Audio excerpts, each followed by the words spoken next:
some of the recruits. As far as Sunday goes, as soon as we know what bowl we're going to, we'll send an email out letting you know what sort of media availability, whether it'll probably be a Zoom, whether it's Sunday night or Monday, depending on what the bowl destination is. So check your emails Sunday afternoon as far as a timeline for the media availability on that. This is being streamed on YouTube, so again, we ask that please raise your hand for any questions and we'll get a microphone to you.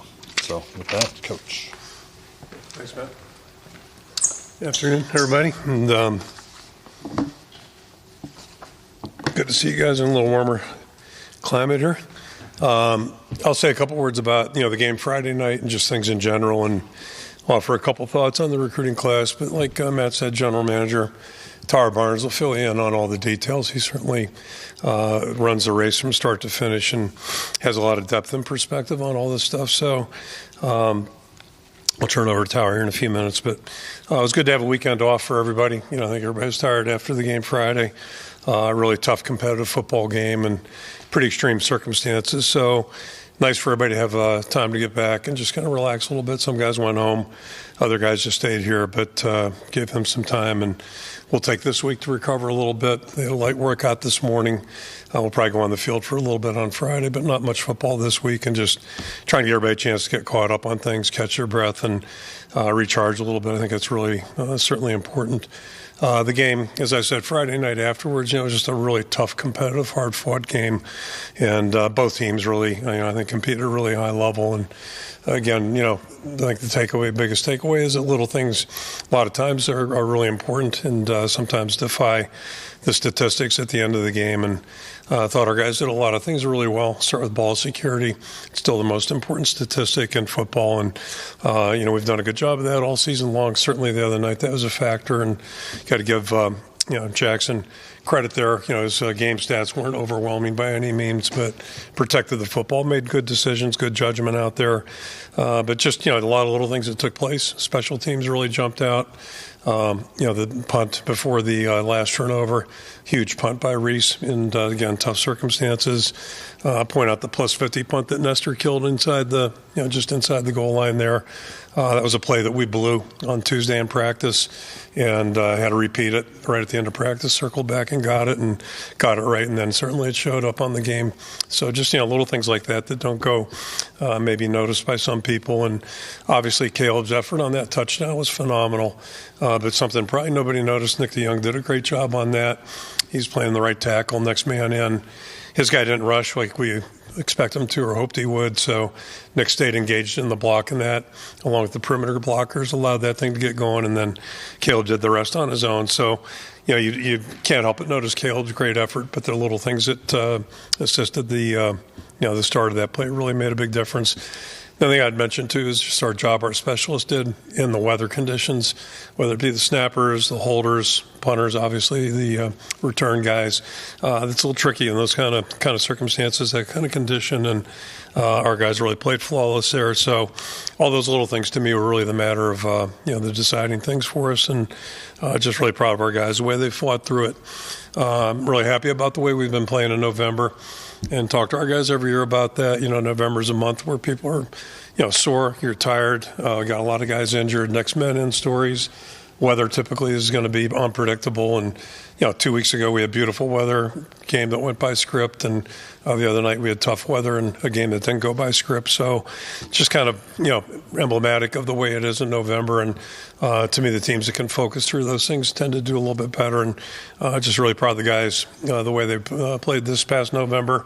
And really, we've got a nice streak going since 19 right now, so we're going to try to keep building on that. But, if you're going to win in football, you've got to be able to do that. So happy about that. The guys have played hard. They've played competitively. And the good thing is we still have one more opportunity to play again. So really excited about that as well. I think it's a real important time right now for everybody just to step back a little bit and let things settle. A lot going on, and I addressed this a couple Sundays ago, coming off the last bye week we had. As we look forward, our guys are living in a world that's very different than 10 years ago. Players have always been thinking about the NFL, whether it's seniors, it's right around the corner for them, NFL opportunities. With that comes agents. And then certainly nowadays, you got underclassmen thinking about it more readily than maybe 10 years ago.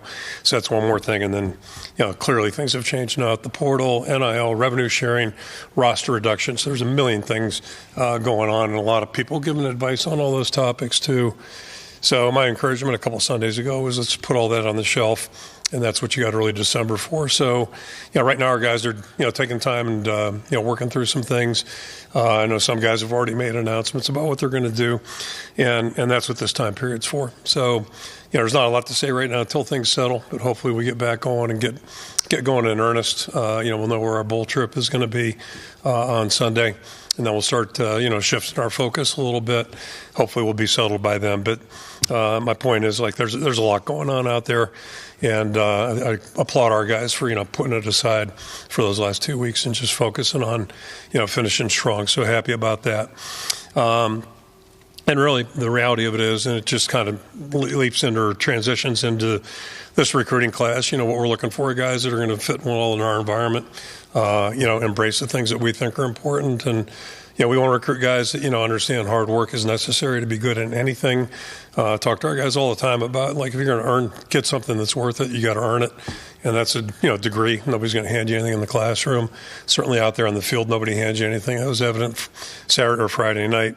And if you want playing time, awards, all those kinds of things, you got to go out and earn it. So we're trying to find guys that, we think can, embrace that, understand that, and embrace that. Our job is to help them understand that better as they get here. But it all starts with that.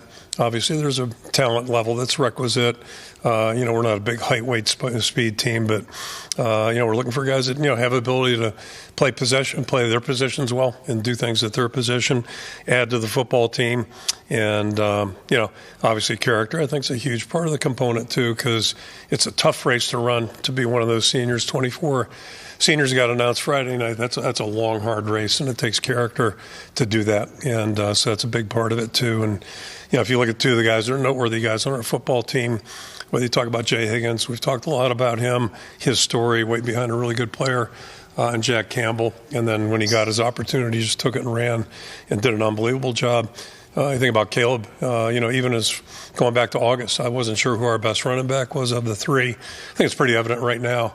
But it's evident because he made that happen, not us. He made that choice, really got focused year 3, and, the maturity, the experience, all those things came to his benefit, and he just did a wonderful job. So, those are the kind of stories that are fun. That's what we enjoy in coaching, I think, and being around players like those two and all the other guys we get to work with. So that's the best part about it. And so it transitions into this class. We got 17 guys coming, joining us today. I'm really excited about that.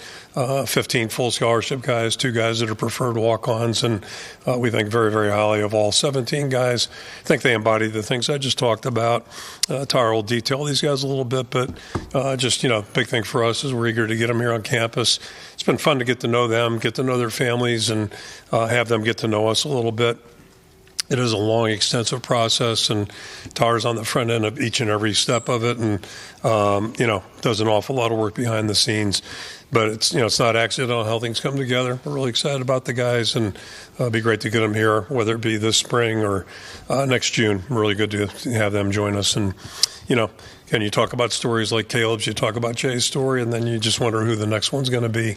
There's opportunity for everybody, but all those things I talked about, they're really part and parcel of this whole thing. So exceptional group of guys, really happy to get them here, and, just think they're all going to be great fits in our program. So eager to start that whenever it begins. I'll go ahead and throw it out for questions. I'll turn it over to Tyler, and I'll just finish up by saying, too, let me just congratulate our award winners.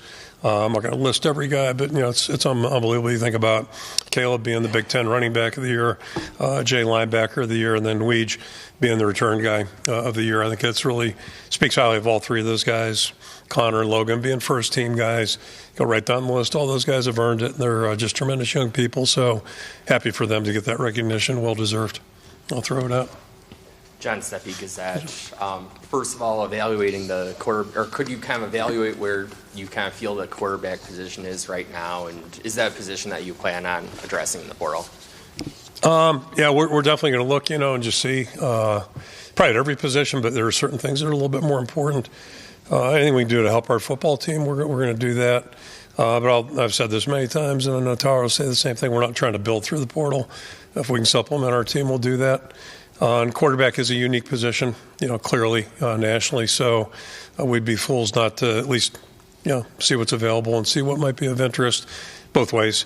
But yeah, as it stands right now, we should have Brandon back. He should be full speed here for the bowl game. He could have played the other night. I don't know how effectively, but he could have played. He practiced. And then Jackson's done a great job, and then, we'll just kind of take it from there.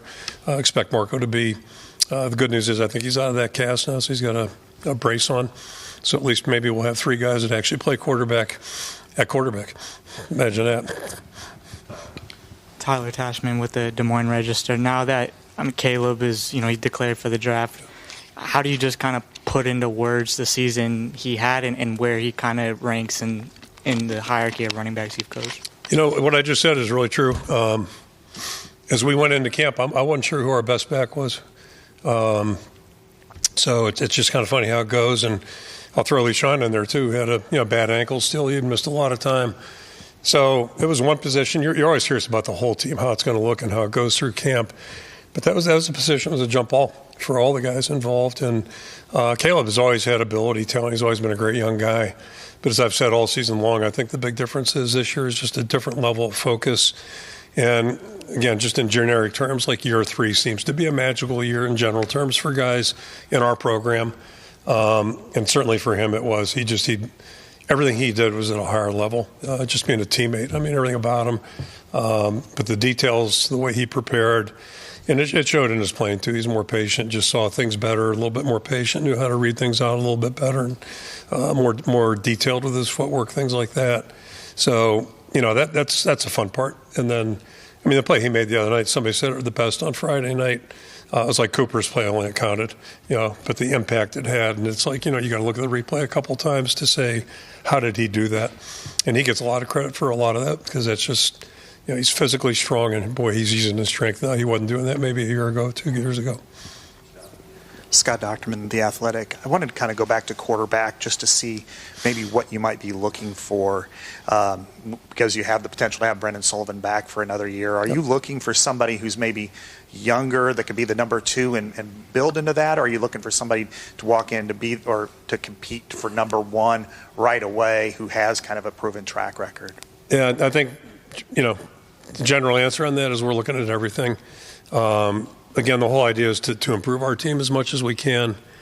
And we're not locked into one style per se because we do have different styles right now in that room and have had. And we've won with both styles, through the years. So we'll just keep an open mind, see what's available, and not bound ourselves to any, it doesn't have to be a Division I or, FCS player or whatever. I guess we're FCS, right? Nowadays, I get that stuff mixed up. Need some alphabet soup. But, we're just looking for somebody who's going to lead the team and move the team. And Brendan's done a good job of that. We're here to work with him. I think he's got a really good future. Jackson's really intriguing, and Marco's a great young guy. So we've got a good room, but if we can add to it, we'll consider any options as long as they fit, our parameters. Yep. Chad Leistikow, Des Moines Register. Might be a long-winded question here. So it seems like everybody I talked to, like inside the building, like they say you're going to be back next year. Hope so. Outside the building. You know something I don't know? No, I'm just saying. Joking. It happens every year. People outside. Is this Kirk's last year? How can he come back with, all this stuff going on, paying players? Like, he's not going to put up with this forever. But it seems like you're definitively coming back next year. And that's my plan. Yeah. What is your? It seems like there's always stuff going on. Have you noticed that? You've been covering us for a long time.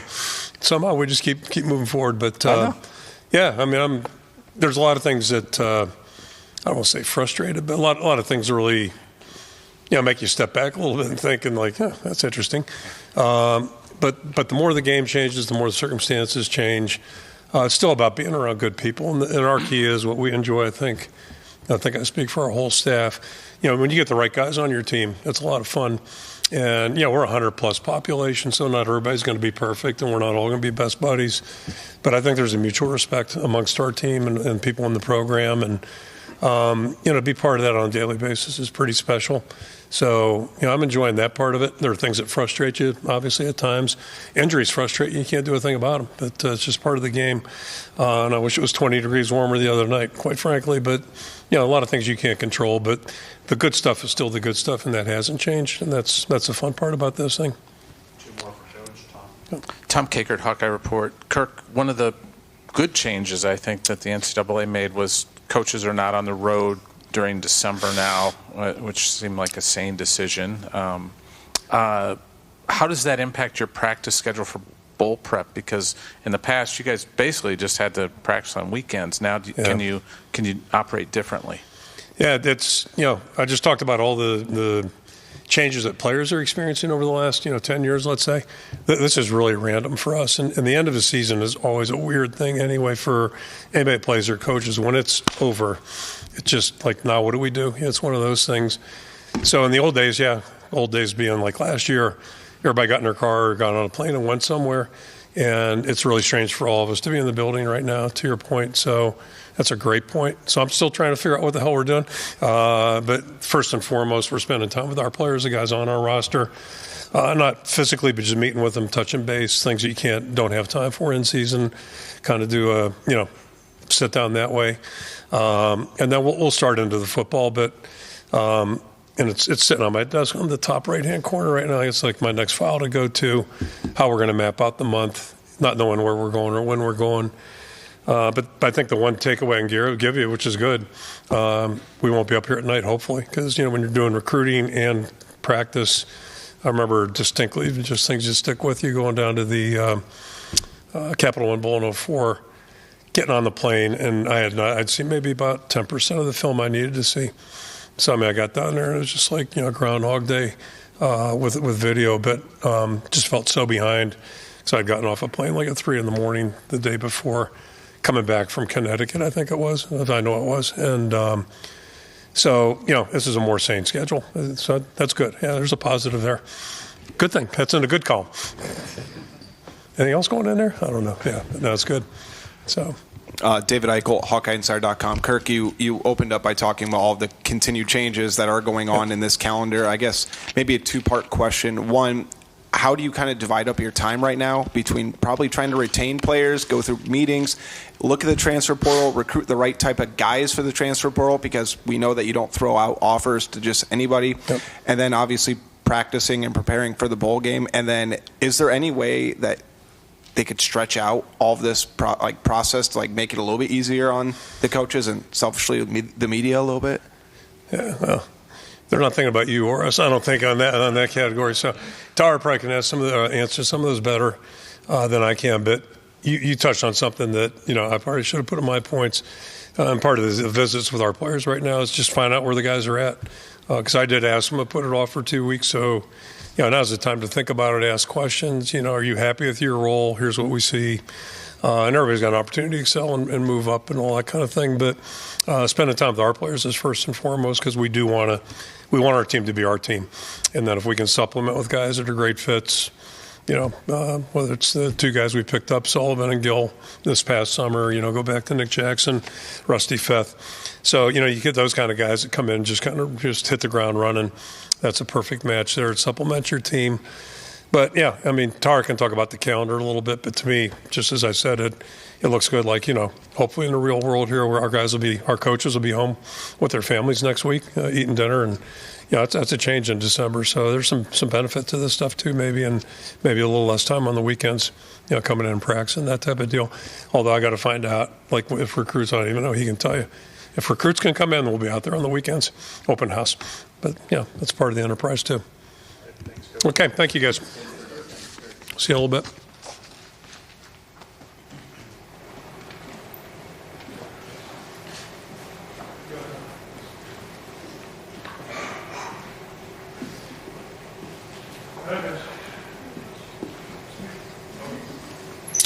Good afternoon. This is my 8th year now, being in front of everybody, talking about our signing classes. As Coach kind of hit to, there's been a lot that's changed, not only in college football as a whole, obviously recruiting. I have a lot more gray hair. maybe a little more seasoned. But every year it's fun. It's fun to celebrate our class. There's a lot of work. It's 2 or 3 years in the making with all of these guys. It goes back to seeing these guys at high schools, at their games, getting them on campus for our camps, for junior days, unofficial visits, summer official visits now. And it's not, I know I'm the one that has to talk to you guys all the time, but it really is. It takes a village to put together a recruiting class, from our coaching staff that does a great job to our support staff. There's some in the building here, professors on campus, academic support, and then mostly our players. Our players are obviously, they're vital in helping us recruit guys, host guys when they're on campus, and we really look to their feedback. It's a smaller class this year, only 15 scholarship guys, 2 walk-ons, which is very different than years past. Obviously, the 2 walk-ons and that number being so low is due to the 105 number. As we're going through and trying to restructure our roster, there's just not as much space as we once had. So that's something that's definitely unique for us. Usually we've always got 10 to 12 walk-ons that are committed at this point. So this year only having 2, definitely a little bit different. It's really a Midwest class. I think we've got, 12 of our 15 commitments, scholarship commitments, are from surrounding states or within that 6 or 7 hour radius. I think 11 of them are from Iowa or states that are touching. So then we got a few, a couple guys from Florida, one from Massachusetts, lives in Massachusetts, goes to school in Connecticut. But it really is kind of a tight Midwest class. And it's, as a whole, kind of hit what we needed to right now more than ever. The fluidity in your roster, it's ever changing. So you're trying to project what spots you need from a high school standpoint, from a portal standpoint. Coaches have the tendency to overreact sometimes at any given point in the year, whether it's spring ball or fall camp, based on what their room looks like. But, you have to be in constant communication with Coach Ferentz, the coordinators, the position coaches, on just what the outlook of the room looks like. And now more than ever, we've condensed those spots. So right now, as you can imagine, Coach Parker's trying to get more spots on the defensive side of the football. And he showed me his algebra equation on his board in his office that I did not understand at all. But that's what they're trying to do. Initially when I sat down and kind of looked at where our roster was and what our budget was for each position, each side of the ball, and you condense it down, you realize that 105 is still a lot of players, but going from 130 to 105, you're really cutting a lot of meat off the bone. So it's been a fun exercise. We're still talking through it as a staff and kind of figuring out where we're going and how we want to budget everything. But it certainly played a role into this class being a little bit smaller this year. And as Coach said, our goal is always to build through the high school ranks, just like the NFL builds through the draft. Our transfer portal is the NFL's free agency. We'd like to go out and fill some holes that if we have some, we'll do that with the transfer portal. We will be active in the transfer portal. I will not get into specifics, and I know the question will come about what positions we're going after. You guys all follow me on Twitter. You can probably see some of the follows I have. You can probably put 2 and 2 together and figure that out. But that'll ramp up on Monday. Obviously there's some kids already in the portal, grad transfers. There's some kids that are coming from schools where their staff unfortunately got fired. So it's already started a little bit, but I think Monday the avalanche is really coming, and that's kind of where myself and our personnel department will dive into that with our coaches, and it'll be good. And one thing to kind of dovetail off what Coach is talking about with the calendar change, having our coaches here in December and not being on the road for not only roster retention, but when you're trying to look to kind of fill some holes through the portal is also a huge advantage. The last couple of Decembers have been pure chaos. You don't know what day it is, what's going on. You're trying to retain your roster, get ready for a Big Ten title game, a bowl game. You're out on the road recruiting. It's just pure chaos. I think this is one thing the NCAA did get right. It's a step in the right direction, but as a whole, I think the calendar maybe needs to be blown up and start over again, but not sure when that'll happen. But with that, I'll open up to any questions you may have about the class in general. Hey, Tyler, LA Clough, Hawkeye Beacon. Wanted to ask about Olante Dean. I know he was your most recent signee commit. Had heard that he has the idea of playing defense and offense. Was curious about your thoughts on his versatility and playmaking, but also had seen that Louisville made a little bit of a late push. Were you sweating? Yeah. We usually have uneventful signing days, and I thought we were headed that way. I was actually at the basketball game with my son last night, and didn't see Dix make the game-winning shot because I was looking down at my phone to a text I didn't expect to receive with some not so great news. So it was a later night than I would like to admit, but we got it done. And Tay's awesome. Actually, Rhett Smines, who's in the back of the room, we had Tay on our board as a running back for about a year and a half, and he doesn't have his film put on Huddle, which is kind of interesting. Every kid in America does at this point. And Rhett had brought up, he was like, hey, have you watched Olante Dean? Have you seen his defensive stuff? and we put it on. It was like, yeah, this kid's a little bit different, and he's a kid, he plays everything, from safety to outside backer to running back to receiver. He can kind of do it all. And a lot of the safeties we've had here that have been pretty good football players, they had the ball in their hands in high school as well. For us, he's going to be strictly a safety. Where he fits back in those back three, we'll see. We really don't go out and try and recruit a strong, a free, a cash. We try and find the best safeties, and then when they get here, we let Phil kind of do his magic and see where they fit best. But he's certainly got some versatility. He's an awesome kid, big personality. He's a country boy, which is funny. He's from Tampa, but very country. Talked about Rhett caught alligators, like that's what he'd do in his spare time, which is interesting.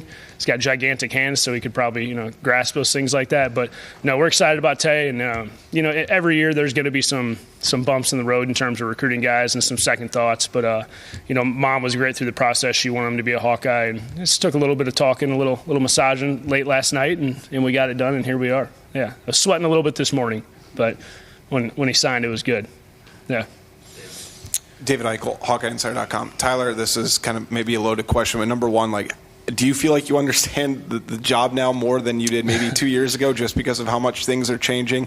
And I know you said you'd like to see them blow up the calendar and start over, but if you could see one realistic change right away, I mean, what would you like to implement? And, yeah, just kind of how this next month is going to go and how you divide up your time. Yeah, it's obviously things have evolved so much in the last 3 years, 5 years, 7 years. But where we're at just from the transfer portal, which we've always had a transfer portal. It just obviously it got publicized a lot more a few years ago.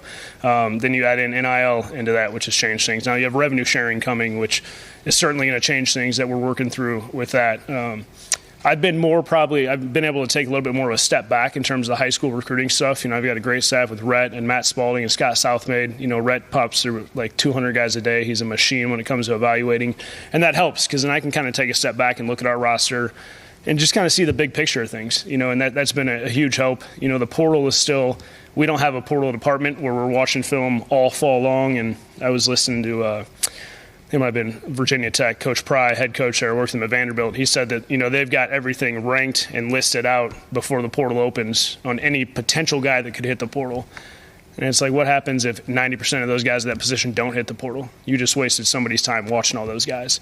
And we're in a world now where you hear whispers and you hear murmurs of who's going to hit the portal. So you can certainly stay ahead of things, obviously. But, I love the idea of putting a team together. I'm a people person. I like talking to people. I love interacting with the kids and their parents and their family when they're on campus here and seeing how that whole puzzle is going to go together. I love being around our guys. So it is different. It's certainly different. My role is, while there's a lot of things that are certainly the same, there's definitely things that have changed too. And really just kind of taking it as all these changes happen. I don't think the changes aren't done. It's going to keep evolving, and you got to keep an open mind to everything, and just kind of a fresh eye on how can we get better, and how can we do everything we need to do within the framework of Iowa football and what Coach Ferentz wants in his program. That's the biggest goal in mind.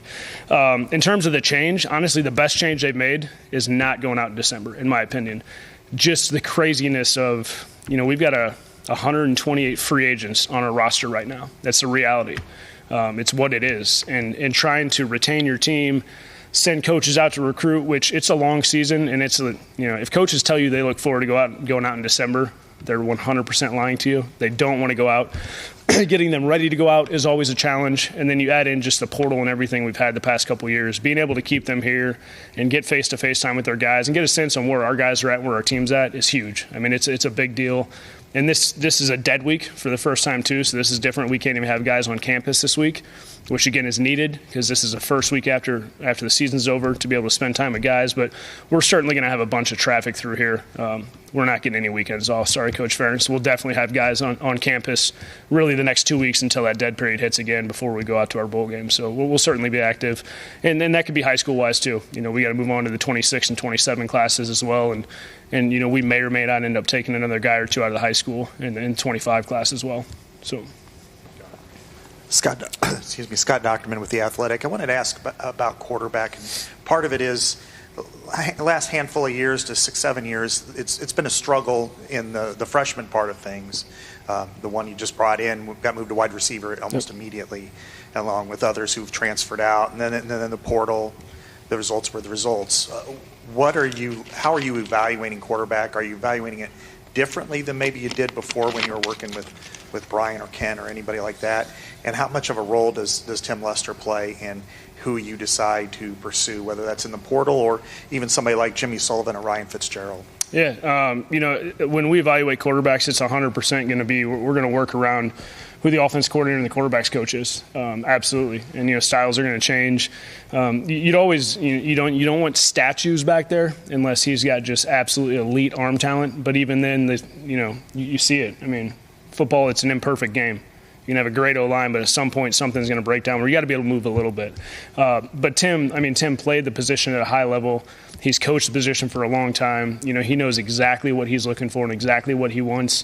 But he's also open-minded too. Obviously we had Cade and Sully this year, two very different quarterbacks, and then you throw in Jackson and Marco. You've got 4 different styles there that you can work with. There are certain characteristics that Tim really wants to see. But a huge part of the quarterback thing that people don't really talk about is you can be the most talented guy in the world, but in between the ears is where it's all gonna take place there. And just having a chance to get guys on campus and dig through them on what they really know conceptually, what can they handle. We'll go through 4 or 5 of our play calls and see if you can regurgitate it back to us with all the assignments and what you see there, and that's a big part of it. The good news, it's different this year. Tim's actually not going out on the road recruiting. I actually took his place this year, and because he wanted to be on campus all spring with Jimmy, and if we happen to bring in another guy, to spend as much time as possible with those guys, getting them into our playbook and understanding the offense. And that includes Sully right now. Sully got here in June. It's probably drinking out of a fire hose all season. I think you're going to see big strides from Sully coming up too as he gets another spring ball under his belt in this offense, and Tim being able to be around him and kind of go through that. But Tim is a great recruiter. I don't know how many times you guys have had a chance to really talk to Tim. Full of energy, really, really smart guy. And when I feel really great about not just quarterbacks, but any offensive recruit we bring in here. Tim is absolutely going to meet with him because he knocks it out of the park. He's really good in that. He's good with families. He's a former head coach, so he knows how to go about recruiting. But for him, he thoroughly just enjoys talking to people. And when you get on quarterback play, you got to put a timer on it because it might take a while. But he's really good in front of people. So I'm looking forward to continuing to work with Tim. We've got some guys identified in the next class, in the 27 class. We're kind of on to the 27 class, which is crazy to think about quarterback-wise, but quarterbacks are always the first ones to go. They're the earliest guys, so you kind of got to stay a step ahead of it. Yeah. Chad Leistico, Des Moines Register. Do you already know, if guys like Logan Jones and Ethan Hurkett are coming back? Or, I don't know. There's probably others that maybe could. Yes and no. Okay. Yes and no. There's still some conversations taking place, yeah. Okay, so probably might. No, how are you dealing with this 105 thing? You said 128, so you're basically going from 128 to 105. Is that kind of what you're saying? Correct. Yep. Do you envision having more than 105 in June before you get down to? Do you make cuts? Is it Hard Knocks? How are you approaching this cut down thing? The smaller class certainly is part of it. Right? For sure. It's a great conversation. We've talked about it a bunch as a staff. We have to be at 105 by the start of fall camp next year. And I think, there's a few different populations on our team. There's guys that will 100% want to go transfer and play somewhere else. There's guys that will want to stay and fight like hell to make the 105 and stay in the spring, go through that. And then I think there's some guys that may say, hey, I'll go through the spring, but I'm going to call it up and just finish my undergraduate degree here and graduate from Iowa and not play somewhere else. So we've left the door open for everybody to come back in the spring. You certainly have to have those conversations to give these kids a heads up, because if they want to hit the portal now, you want to do it. I've talked to some teams where they aren't going to tell anybody until the spring, which I think morally and ethically is just kind of wrong, because then that window is a little bit different than this window. So there's tiers of guys. There's been a lot of conversations had and hard conversations. We told all these kids, we want you to be on the team, and we told their families we're going to take care of you, and because of a rule change that we didn't foresee coming, we've got to make some cuts and have some tough conversations. But we've left it open where everybody can stay through the spring if they want. And if guys aren't going to go transfer somewhere else and play, then we'd happily keep them through the summer too, up until that fall camp date. So there's a lot of guys are probably kind of taking the conversations they've had and thinking about it and talking to their families. But we'll know a little bit more, I think, once we get through our bowl game and have a better idea of where our roster sits at that point. But a big part of it too with the 105 is just practice. We haven't dove into that yet, but we may have to restructure how we practice because you're losing 25 to 28 bodies that you're counting on for scout team and just how you go about it. So there's certainly some changes that I'm not sure if the NCAA really saw coming with this drastic cut, but again, everybody's got to do it. So, and everybody around the country is probably having conversations similar to what our staff is doing right now. So it's unfortunate, but it's where we are. Tyler Cashman with the Des Moines Register. This isn't my actual question, but do you know Josh made the shot just by the crowd, or? I did. Yes, I did. My son let me know too, but I was still in disbelief by the text I got. Yeah, I was trying to process that. Not real happy about it, but yeah, it worked out. I saw it like 2 hours later on Twitter. I saw the highlight of it, so it worked out. Yeah. Terrence Smith, just curious how that recruitment folded from your end, what you feel like he brings to the program. Yeah, Terrence, Coach Wallace really was the first person to bring up Terrence. Had a couple of offers, nothing crazy. And he had been through the school and just sent a text to Matt Spalding. He's like, "Hey, you mind taking a look at this kid?" And we both popped him on. And Terrence is a big kid. He's the first guy off the bus type of guy. Like that's what you want to play with. Elite basketball player, really good hooper. Had some lower level D1 interest in basketball as well. When you see Terrence, he's got big hands. 50-50 balls are not 50-50 balls for Terrence. Those are 75-25 balls. He really is great at going up and high pointing the ball. And again, at the same point, he's still raw too. Like there's still a lot of growth that you're going to see out of him. But another really good kid. Parents are good people. Comes from a high school where they historically don't have a lot of D1 guys. If he were 30 minutes east in Chicago, a little bit closer, he probably would have had 25 offers. How he didn't get more offers is kind of crazy to me. But he's a kid we're excited about. We've got a couple bigger guys on the outside. Now the next goal is finding a guy that can really run. We're looking for speed. And we talked about potentially taking two in this class here, but we really don't lose anybody in the wide receiver room. So again, with that budget and everything, it plays a factor into that. But as a big X-possession receiver, and Terrence can run too, but that's a guy you want to look for, and we're excited to get him here. Take four more, John Steppe, Gazette. Hi, Tyler. Want to ask about the revenue share. Are you talking numbers with players? Is it time now they're making all of a sudden these decisions about their futures? Not quite yet. We're getting there. Not quite yet. That's something I probably spend a bulk of my day on every day. It almost gets tiresome looking at the same spreadsheet and just moving numbers around and kind of playing with models a little bit. There are a couple guys that have decisions to make on a roster that is coming here very soon, and they know that. And it might play a factor into whether they stay or they leave. But at least, the good news is now we can go to guys, unlike the past, that, hey, you might be a 5th or 6th round pick. You should come back, and money is always an issue for those guys. Well, I need to go get money. Well, now we can provide them money, and maybe, hey, you come back and increase your draft stock, and this small investment we're making in you turns into you making a couple, $3-4 more million next year by coming back. So we're not deep into the weeds on those conversations, but it's certainly coming soon. Yeah. Tom Kakert, Hawkeye Report. Kirk's always been about telling guys, hey, go finish out your senior year. This year is an unusual amount of players that are enrolling early for you guys. 7 guys, 7 early enrollees as of right now. Is that going to be kind of an offshoot of, hey, maybe we need more bodies in the spring now because you're going to be down to 105 eventually, maybe not this year, but years forward? We talked about that, and we've never pressed kids to come early. And obviously, because we recruit a lot of multi-sport athletes, and usually guys that are pretty good at the other sports they play. There are a couple guys that aren't coming early that I would love to get here early, but I get it. I get what they want to stay for. But I don't think we'll ever make it a demand that you need to come early, but we'll certainly, I think, because of spring, because you lose your senior class and you don't technically have your freshman class in, moving forward practice-wise, that's going to be an issue. So I think we might encourage guys. But some guys, they just want to stay and finish out their senior, which we get. But I think you're going to see, it's already started around the country, but I think more and more around the country, you're going to see staffs really try and press guys to graduate early and get on campus in the spring, just from a body standpoint, because then after the season, you have guys that have postseason surgeries. I mean, your roster is really shrunk at that point. So this is an odd year for us to have 7 guys. I think that's the most out of high school we've ever had. And we didn't push any of the guys to do it. I think it's a lot of the guys, that's where it's turning to high school too. A lot of guys can't wait to – I loved my time in high school. I wouldn't want to go to college early, but a lot of guys are just ready to get out of high school and get started playing football. So it's, we've talked about it, but it's certainly going to play a factor in some of those recruitments moving forward. Yeah. Brigham Baylog, KWQC. Joey Van Wetzinga is going to join his brother Rusty next year. Kind of what stood out to you about him, and what did that recruiting process look like? Yeah, Joey's a strong, silent type. He didn't say a whole lot. I think he kind of lets his pads and his helmet do all the talking. But Joey, he'd been to camp probably 2 or 3 times on both sides of the ball as an O lineman and a D lineman. And Joey's a really powerful, explosive, tough kid. Kind of the epitome of how we recruit both sides of the football here. And initially, we offered Joey out of a camp where he was playing D-line, and we didn't know which side we were going to take him on. We just knew we wanted Joey on the football team. And obviously his dad's a head coach. You love head coach's sons.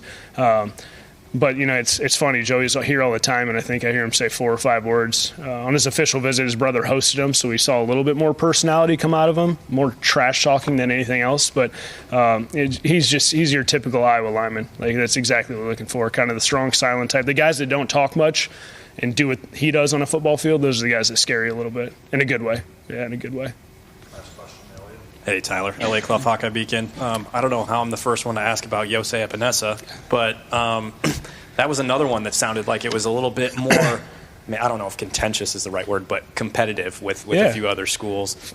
Two-parter here, sorry. Yep. And then it looks like you got a slew of tight ends coming in with 3 different guys, one of them being a legacy and a guy that could play wide receiver or tight end. Yeah. So just wanted to ask about both of those things. Yeah, Yosei, I kind of joked with Epi and Stephanie. It's just, I wish you had more kids, because then you wouldn't have enough time to go out and visit all these other schools like you're doing with Yosei.